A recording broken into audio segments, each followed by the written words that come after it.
आपको एक बांध की कहानी सुनाएंगे जिसका निर्माण स्लो मोशन में हुआ है। इतने स्लो मोशन में हुआ है कि इसे बनाने में 53 साल लग गए। 53 ईयर्स इसे बनाने में लग गए एक बांध को। और यह खबर जनता के सब्र के बांध के बारे में भी बताती है, जो धर्म और जाति के मुद्दों पर तो बहुत जल्दी टूट जाता है, लेकिन यह बांध सरकार की लेट लतीफी पर कभी नहीं टूटता। तो बहुत सारे लोग जो कहते हैं हमारे देश में इंटॉलरेंस है, असहनशीलता है, हमारे देश की जनता में जितनी सहनशीलता है उतनी तो किसी और देश में हो ही नहीं सकती, क्योंकि हमारे देश की वो जनता है जो 53 वर्षों तक एक बांध के बनने का चुपचाप शांति के साथ इंतजार करती रहती है। इस बांध परियोजना को नीलवंडे बांध परियोजना का नाम दिया गया था, जिसके तहत बांध, जलाशय और इससे जुड़े नहरी क्षेत्र को विकसित किया जाना था। 53 साल पहले वर्ष 1970 में जब देश की प्रधानमंत्री इंदिरा गांधी थी, तब महाराष्ट्र के अहमदनगर जिले में इस बांध परियोजना को मंजूरी दी गई। उस समय यह तय हुआ कि महाराष्ट्र के इस सूखाग्रस्त क्षेत्र में सिंचाई और दूसरे संकट को दूर करने के लिए इस बांध परियोजना का निर्माण होगा, जिस पर उस जमाने में 7 करोड़ 90 लाख रुपए खर्च किए जाएंगे। आप 8 करोड़ रुपए मान लीजिए। इस स्वीकृति के बाद इस बांध परियोजना पर काम शुरू हो जाना चाहिए था, लेकिन ऐसा हुआ नहीं और अगले 9 वर्षों तक इस प्रोजेक्ट की फाइल अलग अलग मंत्रालयों और सरकारी विभागों में धूल चाटती रही और इस पर कोई चर्चा तक नहीं हुई। 25 वर्षों के बाद वर्ष 1995 में जब किसी तरह इस परियोजना पर काम शुरू हुआ तो इसके निर्धारित स्थान को बदल दिया गया और इससे तब काफी विवाद हुआ। डेडलाइन के हिसाब से इस परियोजना का काम 5 वर्षों में हो जाना चाहिए था, लेकिन यह नहीं हुआ और बांध इस तरह बनता रहा जैसे बीरबल की खिचड़ी पक रही हो। 44 साल के बाद वर्ष 2014 में जब किसी तरह बांध का निर्माण पूरा हुआ तो इस दौरान इस नहर के क्षेत्र को विकसित करने का काम तब भी अधूरा रह गया और यह काम कुछ समय में हो जाना चाहिए था, लेकिन इसमें भी 9 साल और लग गए और इस तरह यह बांध परियोजना 53 साल में पूरी हुई है। यह कहानी वाकई में एक स्लो मोशन वाली कहानी है। इसे सुनने के लिए भी आपके अंदर बहुत धैर्य चाहिए। इन 53 वर्षों के दौरान महाराष्ट्र में 23 मुख्यमंत्री आए, 15 सरकारें बनी, देश की आबादी 55 करोड़ से 142 करोड़ हो गई, लेकिन इस दौरान इन तमाम सरकारों ने ना तो ये बांध बनाया और ना ही इतने ही वर्षों में यहां रहने वाली जनता के सब्र का बांध टूटा।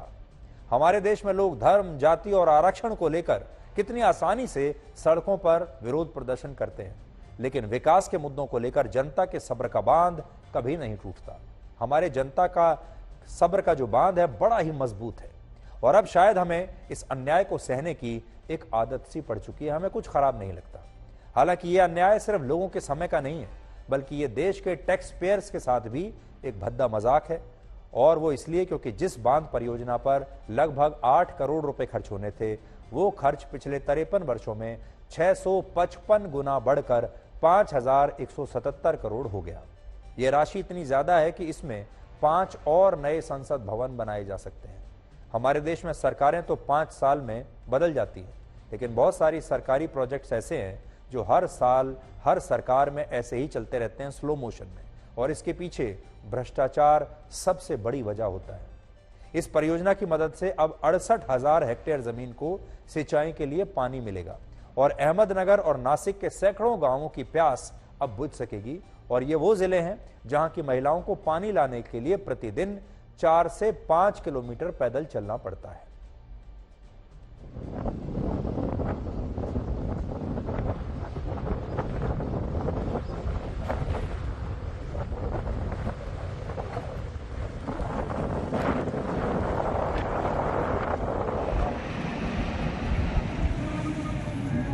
नीलवंडे डैम से कम नगर जिले के 6 तालुके, 6 तहसील और नासिक जिला का 1 तहसील, इन्हें टोटल 7 तहसील में ये सब सिंचन के लिए पानी जाएगा और कम से कम 1,60,000 एकड़ ये सिंचन क्षेत्र यहाँ निर्मित होने वाला है।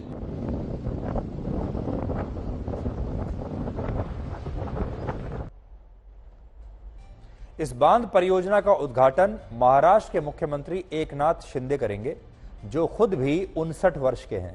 यानी जब इस परियोजना को मंजूरी मिली थी तब मुख्यमंत्री खुद सिर्फ 6 साल के थे और अब वही जाकर इसका उद्घाटन करेंगे। यहां एक और छोटा सा अपडेट आपके लिए यह है कि महाराष्ट्र के जिस अहमदनगर जिले में इस बांध परियोजना का निर्माण हुआ है, उसी अहमदनगर जिले का आज नाम राज्य की सरकार ने बदल दिया है। अब इस जिले का नया नाम होगा अहिल्या नगर। अहमदनगर से अब यह अहिल्या नगर हो जाएगा और यह नाम अहिल्याबाई होलकर के नाम पर रखा गया है। तो अहमदनगर का नया नाम है अहिल्या नगर। क्यों रखा गया? अहिल्याबाई होलकर का जन्म आज ही के दिन वर्ष 1725 में इसी अहमदनगर जिले में हुआ था और वो मालवा की रानी थी। हमारे देश का बच्चा बच्चा मुगलों के नाम तो जानता है, मुगलों की 7 पीढ़ियों के नाम हमारे देश में लोगों को रटे हुए हैं, लेकिन शायद आपको अहिल्याबाई होलकर के बारे में ज्यादा कुछ नहीं पता होगा, इसलिए आज आपको बता देते हैं। अहिल्याबाई होलकर ने मुस्लिम आक्रमणकारियों के खिलाफ बहुत संघर्ष किया और उन्होंने हिंदू धर्म की रक्षा में भी बहुत बड़ी भूमिका निभाई और वर्ष 1669 में जब औरंगजेब के आदेश पर काशी में प्राचीन मंदिर को तोड़कर ज्ञानवापी मस्जिद बनाई गई, तब इसके बाद वर्ष 1780 में अहिल्याबाई होलकर ने ही मौजूदा काशी विश्वनाथ मंदिर का निर्माण करवाया था और महाराष्ट्र के अहमदनगर जिले का नाम अहमद निजाम शाह के नाम पर रखा गया था, जिन्हें भारत में निजाम शाही का संस्थापक माना जाता है और वो अहमदनगर सल्तनत के शासक थे और ये बात है वर्ष 1494 की। लेकिन एक तथ्य यह भी है कि इस शहर का इतिहास अहमद निजाम शाह से भी बहुत पुराना है और 240 ईसा पूर्व में यह शहर मौर्य साम्राज्य का अभिन्न अंग था, लेकिन बाद में इस क्षेत्र की पहचान को बदल दिया गया और यह अहमद निजाम शाह के नाम से अहमदनगर के रूप में प्रसिद्ध हो गया। लेकिन अच्छी बात यह है कि आज इसका नाम बदला जा चुका है। तो ये वो इलाका है जहां पर एक महिला जो है वो महीने में कम से कम 150 से 200 किलोमीटर औसतन एक महिला पानी लाने के लिए पैदल चलती है और आज जो ये सिंचाई जो बांध परियोजना की शुरुआत वहां पर हो रही है, उससे इन महिलाओं को काफी राहत मिलेगी। प्राइम टाइम में ऐसी खबरें कोई दिखाता नहीं है, लेकिन आज हम आपको बताना चाहते हैं कि एक भारत ये भी है।